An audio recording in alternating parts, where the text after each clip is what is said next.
Madam President, I rise once again to ask unanimous consent shortly to hold oil companies accountable for their spills. This is really a sense of who is on your side. Are we going to take the side of big oil, or are we going to take the side of commercial fishermen? Are we going to take the side of big oil, or are we going to take the side of shrimp fishermen?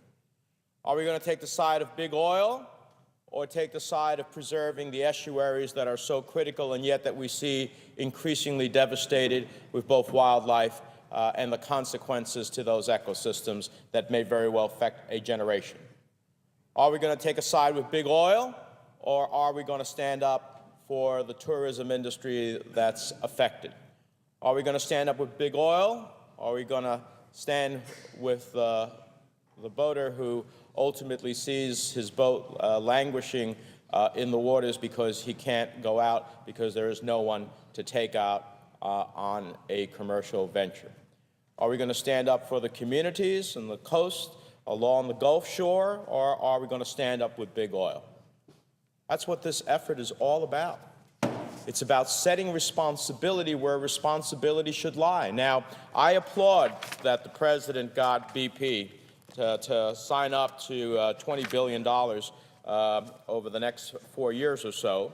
But that doesn't mean that we shouldn't be lifting the liability cap, a liability cap that is ridiculously low at $75 million total, when BP, for example, makes over $90 million a day. So their liability under the law, regardless of what they say, is less than 1 day's profit. So this is about keeping us, make sure. Senators, use 2 minutes. Thank you.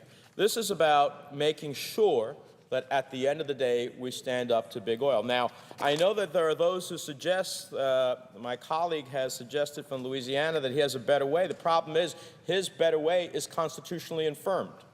And that has been reviewed by the Congressional Research Service, which says that trying to enact legislation that effectively declares the guilt or imposes punishment on an identifiable individual or entity is, in essence, a bill of attainder under the Constitution. Therefore, it can't work.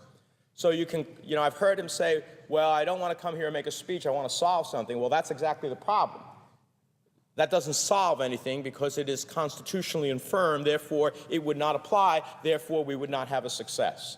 And besides, if it's good enough for this incident, it's good enough for any other. So understanding that, Madam President, I want to ensure that we stand on the side with all those commercial interests. So I ask unanimous consent.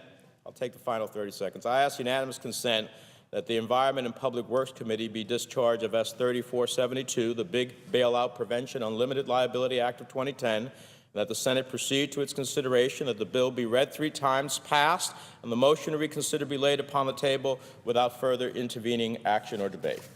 Is there an objection? Reserving the right to object.